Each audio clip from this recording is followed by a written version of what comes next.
National Weather Service in St. Louis has issued a severe thunderstorm warning for southern Monroe County in southwestern Illinois, northwestern Randolph County in southwestern Illinois, north central St. Genevieve County in southeastern Missouri until 5:45 p.m.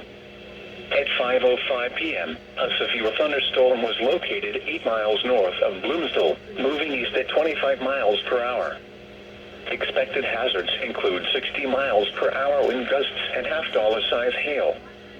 This is a radar-indicated threat. The storm has a history of large hail in southeast Jefferson County.